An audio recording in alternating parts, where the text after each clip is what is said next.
Bismillahirrahmanirrahim. Assalamualaikum warahmatullahi wabarakatuh. Selamat sore teman-teman semuanya. Bagaimana kabarnya?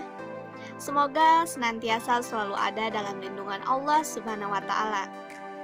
Baik, di sini saya berserta teman-teman dari kelompok 6 akan menyampaikan materi mengenai pendekatan konstruktivistik. Sebelumnya, izinkan kami untuk memperkenalkan diri terlebih dahulu. Assalamualaikum warahmatullahi wabarakatuh. Perkenalkan, nama saya Anisya Kujara dengan NPM 192151-039. Nama saya Senia dengan NPM 192151-045. Saya Reva Matin Safitri dengan NPM 1921515049. Baik, materi yang akan kami sampaikan yaitu yang pertama ada pendekatan konstruktivistik, yang kedua ada pembelajaran dengan pendekatan konstruktivistik, yang ketiga ada teori pembelajaran konstruktivistik, dan yang keempat ada implikasi pendekatan konstruktivistik dalam pembelajaran.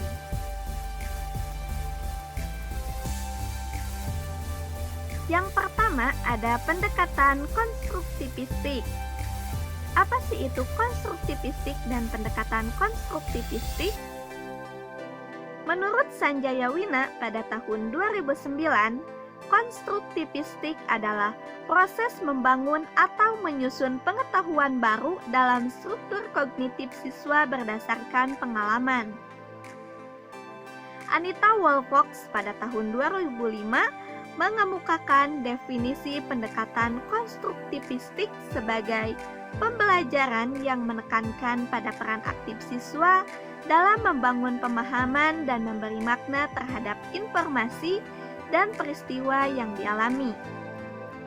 Definisi lain yang dikemukakan oleh Jednan dan Coley pada tahun 2001 bahwa pendekatan konstruktivistik merujuk kepada asumsi bahwa manusia mengembangkan dirinya dengan cara melibatkan diri baik dalam kegiatan secara personal maupun sosial dalam membangun ilmu pengetahuan. Belajar dalam pandangan ahli konstruktivistik terkait dengan pengalaman yang dimiliki oleh individu. Berdasarkan pandangan ini, tugas seorang guru atau instruktur adalah menciptakan lingkungan belajar yang sering disebut sebagai skenario of problem, yang mencerminkan adanya pengalaman belajar yang otentik atau nyata dan dapat diaplikasikan dalam sebuah situasi yang sesungguhnya. Konstruktivisme memiliki keterkaitan yang erat dengan metode pembelajaran penemuan atau discovery learning dan konsep belajar bermakna atau meaningful learning, dan kedua metode belajar ini berada dalam konteks teori belajar kognitif. Dua hal yang menjadi esensi dari pandangan konstruktivistik dalam aktivitas pembelajaran yakni yang pertama, belajar lebih diartikan sebagai proses aktif membangun daripada sekedar proses memperoleh pengetahuan. Yang kedua, pembelajaran merupakan proses yang mendukung proses pembangunan pengetahuan daripada hanya sekedar mengkomunikasikan pengetahuan. Selanjutnya, ada contoh aktivitas pembelajaran yang menandai siswa melakukan konstruksi pengetahuan terdiri atas beberapa bentuk kegiatan, yaitu yang pertama, merumuskan pertanyaan secara kolaboratif. Yang kedua, menjelaskan fenomena yang dilihat. Yang ketiga, berpikir kritis tentang isu-isu yang bersifat kompleks. Dan yang keempat, mengatasi masalah yang sedang dihadapi. Selanjutnya ada komponen pendekatan konstruktivistik. Tujuan pendekatan konstruktivistik dalam pembelajaran adalah agar siswa memiliki kemampuan dalam menemukan, memahami, dan menggunakan informasi atau pengetahuan yang telah dipelajari. Implementasi pendekatan konstruktivistik dalam kegiatan pembelajaran perlu memerhatikan beberapa hal komponen penting sebagai berikut. Yang pertama, belajar aktif atau active learning.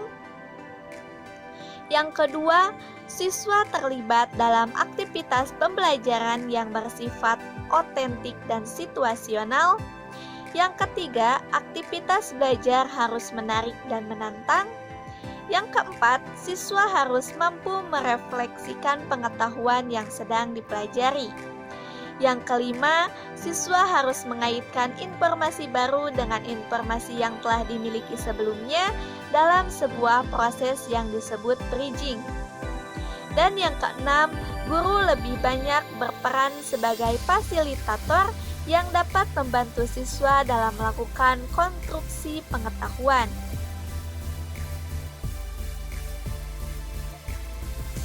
Selanjutnya, mewujudkan pendekatan konstruktivistik.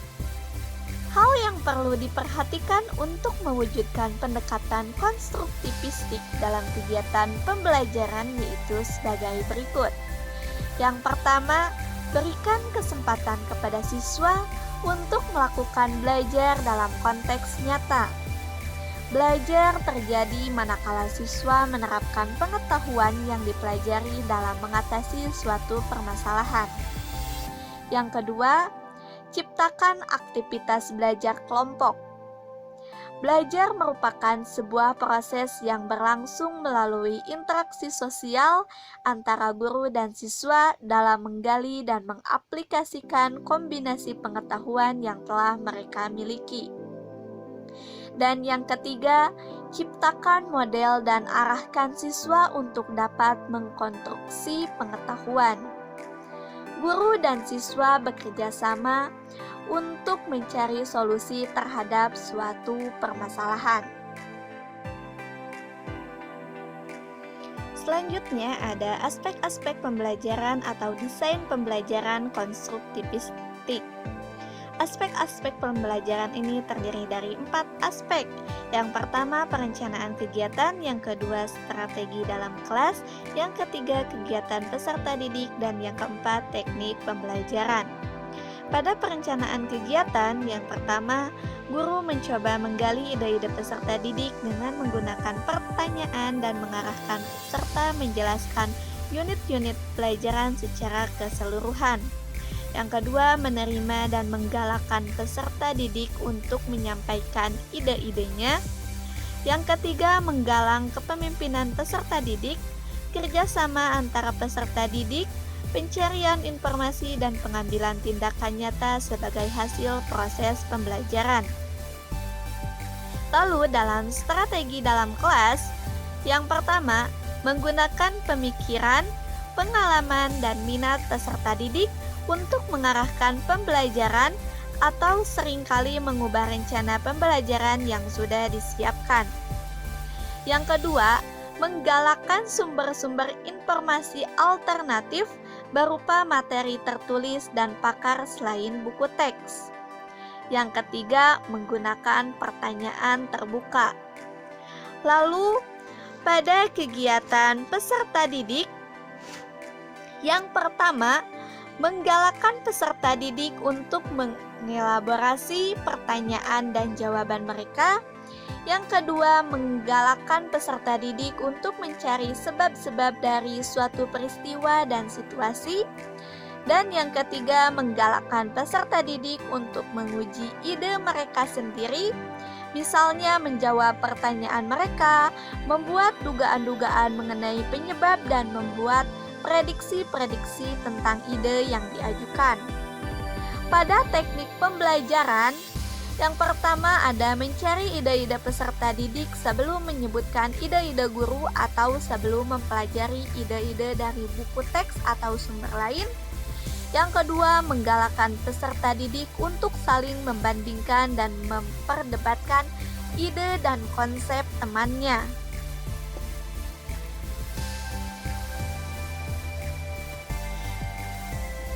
Selanjutnya, ada perbedaan antara pengajaran tradisional dengan pembelajaran konstruktivistik.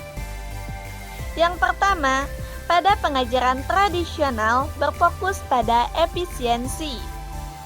Sedangkan pada pembelajaran konstruktivistik berfokus pada pembelajaran secara mendalam dengan pengalaman belajar yang relevan. Yang kedua, pada pengajaran tradisional pendekatan utama belajarnya adalah hafalan. Sedangkan pada pembelajaran konstruktivistik menuntut keterlibatan peserta didik secara penuh dan aktif belajar. Yang ketiga, pada pengajaran tradisional keterampilan diajarkan secara berurutan. Sedangkan pada pembelajaran konstruktivistik, keterampilan dikembangkan dalam kegiatan belajar yang relevan. Yang keempat, materi pembelajaran diajarkan dengan urutan yang logis, itu pada pengajaran tradisional. Sedangkan pada pembelajaran konstruktivistik, materi pembelajaran terintegrasi harus digunakan dan disusun sendiri oleh peserta didik.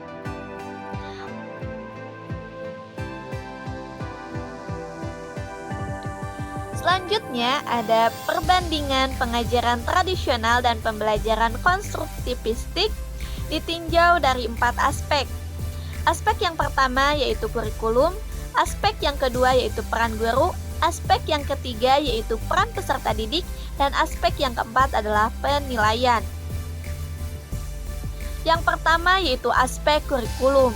Pada aspek kurikulum, pengajaran tradisional terdiri dari 1 dari bagian keseluruhan, 2 kurikulum baku, 3 sangat bergantung pada buku teks dan LKS.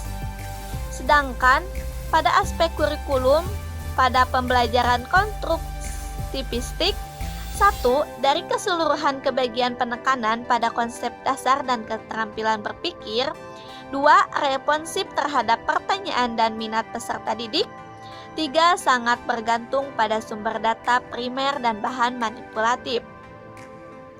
Selanjutnya ditinjau dari aspek peran guru. Pada pengajaran tradisional, peran guru umumnya bertindak sebagai pendiseminasi informasi, mencari jawaban yang benar untuk mencek hasil belajar peserta didik. Sedangkan pada pembelajaran konstruktivistik, peran guru umumnya menyediakan lingkungan belajar bagi peserta didik, serta mencari pendapat peserta didik untuk memahami konsepsi peserta didik saat ini sebagai dasar pembelajaran berikutnya. Selanjutnya ditinjau dari aspek peran peserta didik. Pada pengajaran tradisional, kertas kosong tempat guru menulis, lalu bekerja sendiri. Dan pada pembelajaran konstruktivistik, peran peserta didik yaitu pemikir yang punya teori sendiri mengenai alam, serta bekerja dalam kelompok. Selanjutnya, pada aspek penilaian.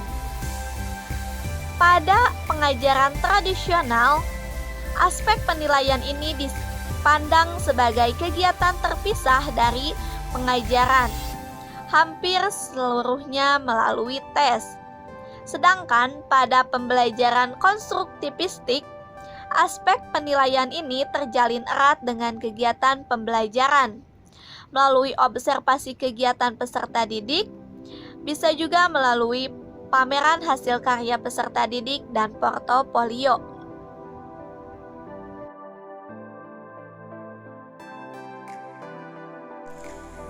Assalamualaikum warahmatullahi wabarakatuh. Di sini saya akan mempresentasikan materi pembelajaran dengan pendekatan konstruktivistik. Filosofi belajar konstruktivistik menekankan bahwa belajar tidak hanya sekedar menghafal, tetapi merekonstruksikan atau membangun pengetahuan dan keterampilan baru lewat fakta-fakta atau proposisi yang mereka alami dalam kehidupannya. Jean Piaget, Lev Vygotsky, dan Jerome Bruner merupakan tokoh dalam pengembangan konsep konstruktivistik. Mereka merupakan peletak dasar paham konstruktivistik dengan kajiannya bertahun-tahun dalam bidang psikologi dan perkembangan intelektual anak. Jerome Bruner adalah seorang ahli psikologi Harvard. Bruner mengemukakan teori pembelajaran penemuan. Pembelajaran penemuan adalah suatu pembelajaran yang menekankan pentingnya membantu siswa memahami struktur atau ide kunci dari suatu disiplin ilmu.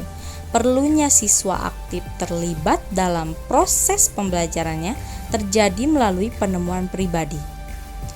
Beberapa hal yang dapat menjadi perhatian pembelajaran konstruktivistik yaitu mengutamakan pembelajaran yang bersifat nyata dalam konteks yang relevan, mengutamakan proses, menanamkan pembelajaran dalam konteks pengalaman sosial, dan pembelajaran dilakukan dalam upaya mengonstruksikan pengalaman. Lalu, menurut Sidik tahun 2008 bahwa pembelajaran konstruktivisme meliputi 4 tahapan, yaitu yang pertama apersepsi, merupakan menghubungkan konsepsi awal, mengungkapkan pertanyaan-pertanyaan dari materi sebelumnya yang merupakan konsep prasyarat. Dan yang kedua yakni eksplorasi yang mengungkapkan dugaan sementara terhadap konsep yang dipelajari. Menggali, menyelidiki, dan menemukan konsep dapat melalui manipulasi benda langsung. Dan selanjutnya yakni diskusi dan penjelasan konsep, yaitu mengkomunikasikan hasil penyelidikan dan temuannya. Guru memfasilitasi dan memotivasi kelas. Dan yang terakhir atau yang keempat yakni pengembangan dan aplikasi. Pemberian penekanan terhadap konsep-konsep esensial, merumuskan kesimpulan, dan menerapkan pemahaman konseptual melalui pengerjaan tugas atau proyek. Problema yang dapat ditemukan dalam pengimplementasian konstruktivisme adalah siswa mengonstruksi pengetahuannya sendiri tidak jarang menyebabkan miskonsepsi. Selain itu, konstruktivisme menanamkan agar siswa membangun pengetahuannya sendiri. Hal ini juga seringkali membutuhkan waktu yang lama di samping penanganan siswa yang berbeda-beda. Selanjutnya mengenai teori belajar konstruktivistik. Konstruktivistik merupakan metode pembelajaran yang lebih menekankan pada proses dan kebebasan dalam menggali pengetahuan serta upaya dalam mengkonstruksi pengalaman, atau dengan kata lain, teori ini memberikan keaktifan terhadap siswa untuk belajar menemukan sendiri kompetensi, pengetahuan, atau teknologi dan hal lain yang diperlukan guna mengembangkan dirinya sendiri. Nah, dalam proses belajarnya pun memberi kesempatan kepada siswa untuk mengemukakan gagasannya dengan bahasa sendiri, untuk berpikir tentang pengalamannya sehingga siswa menjadi lebih kreatif dan imajinatif serta dapat menciptakan lingkungan belajar yang kondusif. Adapun tujuan dari teori ini, yang pertama, adanya motivasi untuk siswa bahwa belajar adalah tanggung jawab siswa itu sendiri. Yang kedua, mengembangkan kemampuan siswa untuk mengajukan pertanyaan dan mencari sendiri pertanyaannya. Maksudnya, mendorong atau memberikan stimulus kepada siswa agar siswa itu berpikir kritis dan mengajukan sebuah pertanyaan di mana pertanyaannya itu merupakan pertanyaan yang diajukan atau hasil pemikiran dari siswa itu sendiri. Kemudian yang ketiga, yaitu membantu siswa untuk mengembangkan pengertian dan pemahaman suatu konsep secara lengkap. Dalam artian, mendorong siswa untuk lebih berpikir kritis dan juga mengembangkan pemahaman dari setiap siswa itu sendiri. Kemudian yang keempat, yaitu mengembangkan kemampuan siswa untuk menjadi pemikir yang mandiri. Dan yang kelima, yaitu lebih menekankan pada proses belajar, bagaimana belajar itu. Selanjutnya, unsur-unsur penting dalam teori konstruktivistik ini. Yang pertama, yaitu memperhatikan dan memanfaatkan pengalaman awal siswa, di mana ini dapat menjadi basic atau dasar untuk siswa tersebut mengembangkan potensi yang terdapat dalam dirinya. Yang kedua, yaitu pengalaman belajar yang otentik dan bermakna. Yang ketiga, adanya lingkungan sosial yang kondusif. Nah, lingkungan sosial pun dapat menjadi pendukung untuk siswa dapat mengembangkan potensi yang terdapat pada dirinya. Yang keempat, adanya dorongan agar siswa mandiri. Nah, ini berarti memerlukan motivasi. Yang kelima, yaitu adanya usaha untuk mengenalkan siswa tentang dunia ilmiah. Nah, secara garis besar, adapun prinsip-prinsip teori konstruktivistik. Di antaranya, yang pertama, pengetahuan dibangun oleh siswa sendiri. Yang kedua, pengetahuan tidak dapat dipindahkan dari guru ke murid kecuali hanya dengan aktifan murid sendiri untuk menalar. Yang ketiga, murid aktif mengkonstruksi secara terus-menerus sehingga selalu terjadi perubahan konsep ilmiah. Yang keempat, guru sekedar membantu menyediakan saran dan situasi agar proses konstruksi berjalan lancar. Yang kelima, menghadapkan masalah yang relevan dengan siswa. Yang keenam, struktur pembelajaran seputar konsep utama pentingnya sebuah pernyataan. Yang ketujuh, mencari dan menilai pendapat siswa. Dan yang kedelapan, yaitu menyesuaikan kurikulum untuk menanggapi anggapan siswa. Kemudian untuk proses belajar konstruktivistik ini dapat dilihat dari berbagai aspek nih. Nah, yang pertama yaitu proses belajar konstruktivistik.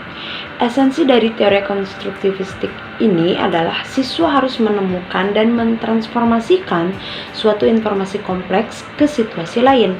Dan apabila dikehendaki, informasi itu menjadi milik mereka sendiri. Sehingga dalam proses belajar, siswa membangun sendiri pengetahuan mereka dengan keterlibatan aktif dalam kegiatan belajar mengajar.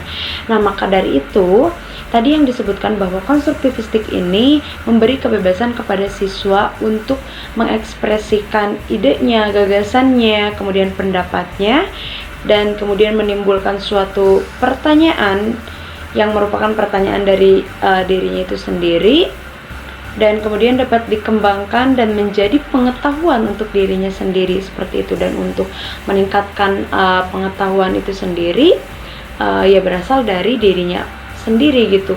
Jika ia memang ingin mengetahui lebih, ingin menambah pengetahuannya lebih, maka ia akan menggali terus informasi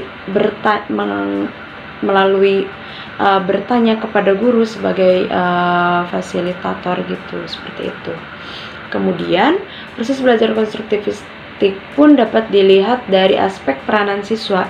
Nah, di mana dalam pembelajaran konstruktivistik ini siswa menjadi pusat kegiatan dan guru sebagai fasilitator, seperti yang barusan disebutkan. Karena belajar merupakan suatu proses pemaknaan atau pembentukan pengetahuan dari pengalaman secara konkret, aktivitas kolaboratif, refleksi, serta interpretasi yang harus dilakukan oleh siswa sendiri, seperti itu. Kemudian yang ketiga yaitu peranan guru. Guru atau pendidik berperan sebagai fasilitator, artinya membantu siswa untuk membentuk pengetahuannya sendiri dan proses pengkonstruksian pengetahuan agar berjalan lancar. Guru tidak mentransferkan pengetahuan yang dimilikinya pada siswa, tetapi guru dituntut untuk memahami jalan pikiran atau cara pandang setiap siswa dalam belajar. Oleh karena itu, setiap siswa didorong untuk lebih ingin mengetahui, ingin memperdalam pemahamannya, seperti itu. Kemudian yang keempat yang disebut dengan sarana belajar. Nah, sarana belajar ini dibutuhkan siswa untuk mengembangkan pengetahuan yang telah diperoleh agar mendapatkan pengetahuan yang maksimal. Tentu saja sarana belajar pun menjadi pendukung untuk siswa dalam belajar konstruktivistik ini. Nah, selain itu, adapun aspek lain yaitu evaluasi hasil belajar. Nah, evaluasi merupakan bagian utuh dari belajar yang menekankan pada keterampilan proses baik individu maupun kelompok. Dengan cara ini, maka kita dapat mengetahui seberapa besar suatu pengetahuan telah dipahami oleh siswa. Seperti itu. Nah, selanjutnya ada aplikasi teori konstruktivistik dalam pembelajaran. Yang pertama yaitu membebaskan siswa dari belenggu kurikulum yang berisi fakta-fakta lepas yang sudah ditetapkan dan memberikan kesempatan kepada siswa untuk mengembangkan ide-idenya secara lebih jelas. Kemudian yang kedua yaitu menempatkan siswa sebagai kekuatan timbulnya interest atau ketertarikan untuk membuat hubungan ide-ide atau gagasan-gagasan, kemudian memformulasikan kembali ide-ide tersebut serta membuat kesimpulan-kesimpulan. Kemudian yang ketiga yaitu guru bersama-sama siswa mengkaji pesan-pesan penting bahwa dunia adalah kompleks di mana terjadi bermacam-macam pandangan tentang kebenaran yang datangnya dari berbagai interpretasi. Kemudian yang keempat, itu guru mengakui bahwa proses belajar serta penilaiannya merupakan suatu usaha yang kompleks, sukar dipahami, tidak. Selanjutnya, adapun implikasi dari teori belajar konstruktivistik ini dalam pendidikan anak menurut Punjaji adalah yang pertama, yaitu tujuan pendidikan menurut teori belajar konstruktivisme adalah menghasilkan individu atau anak yang memiliki kemampuan berpikir untuk menyelesaikan setiap persoalan yang dihadapi. Kemudian yang kedua yaitu kurikulum dirancang sedemikian rupa sehingga terjadi situasi yang memungkinkan pengetahuan dan keterampilan dapat dikonstruksi oleh peserta didik. Selain itu, latihan memecahkan masalah seringkali dilakukan melalui belajar kelompok dengan menganalisis masalah dalam kehidupan sehari-hari. Dan yang ketiga, yaitu peserta didik diharapkan selalu aktif dapat menemukan cara belajar yang sesuai bagi dirinya. Guru hanyalah berfungsi sebagai mediator, fasilitator, dan teman yang membuat situasi yang kondusif untuk terjadinya konstruksi pengetahuan pada diri peserta didik. Nah, dikatakan juga bahwa pembelajaran yang memenuhi metode konstruktivis ini hendaknya memenuhi beberapa prinsip, yaitu yang pertama, menyediakan pengalaman belajar yang menjadikan peserta didik dapat melakukan konstruksi pengetahuan. Yang kedua, pembelajaran dilaksanakan dengan mengkaitkan kepada kehidupan nyata. Yang ketiga, pembelajaran dilakukan dengan mengkaitkan kepada kenyataan yang sesuai. Yang keempat, memotivasi peserta didik untuk aktif dalam pembelajaran. Yang kelima, pembelajaran dilaksanakan dengan menyesuaikan kepada kehidupan sosial peserta didik. Yang keenam, pembelajaran menggunakan berbagai sarana. Yang ketujuh, melibatkan peringkat emosional peserta didik dalam mengkonstruksi pengetahuan peserta didik. Nah, seperti itulah prinsip yang hendaknya gitu dipenuhi untuk pelaksanaan metode konstruktivis. Selanjutnya yaitu model-model pembelajaran konstruktivistik. Yang pertama yaitu discovery learning, yaitu siswa didorong untuk belajar dengan diri mereka sendiri. Nah, di sini siswa belajar melalui aktif dengan konsep-konsep dan prinsip-prinsip yang tentu saja didorong oleh guru. Nah, adapun keuntungan dari discovery learning yaitu untuk memotivasi siswa untuk menyelesaikan pekerjaan sampai mereka menemukan jawaban dari apa yang mereka pertanyakan, seperti itu. Dan juga meningkatkan kemampuan menganalisis serta mengelola informasi. Kemudian yang kedua yaitu reception learning. Nah, reception learning ini, inti pendekatan reception learning adalah expository teaching, yaitu perencanaan pembelajaran yang sistematis terhadap informasi yang bermakna. Nah, kemudian yang ketiga ada assisted learning, di mana perkembangan kognitif terjadi melalui interaksi dan percakapan seorang anak dengan lingkungan di sekitarnya, baik dengan teman sebaya, orang dewasa, atau orang lain dalam lingkungannya. Oleh karena itu, sebagai pembimbing atau guru yang memberikan informasi dan dukungan penting yang dibutuhkan anak untuk menumbuhkan intelektualitasnya. Seperti itu. Kemudian yang keempat ada active learning, di mana pembelajaran aktif ini secara seperti ini. Nah, pembelajaran aktif ini secara sederhana didefinisikan sebagai metode pengajaran yang melibatkan siswa secara aktif dalam proses pembelajaran. Selanjutnya yang kelima ada yang disebut dengan the accelerated learning, di mana pembelajaran ini dipercepat. Nah, pembelajaran ini berlangsung secara cepat, menyenangkan, dan memuaskan. Seperti itu. Jadi, menyarankan kepada guru agar dapat mengelola kelas menggunakan pendekatan somatik, auditory, visual, dan intelektual. Kemudian yang keenam ada selanjutnya quantum learning. Nah, quantum learning ini adalah cara pengubahan bermacam-macam interaksi, hubungan, dan interaksi yang ada di dalam dan di sekitar momen belajar. Nah, untuk praktiknya, quantum learning menggabungkan suditologi, teknik pemercepatan belajar, dan neuralingvistik dengan teori keyakinan dan metode tertentu. Kemudian yang ketujuh, ada yang disebut dengan contextual teaching learning. Nah, contextual teaching learning ini pendekatan yang cocok untuk pembelajaran berbasis konstruktivisme dalam penggunaan situated cognition atau kognisi yang ditempatkan. Konsep ini mengacu pada ide bahwa pemikiran selalu ditempatkan atau disituasikan dalam konteks sosial dan fisik, bukan dalam pemikiran seseorang. Pengetahuan ini diletakkan dan dihubungkan dengan konteks di mana pengetahuan tersebut dapat dikembangkan.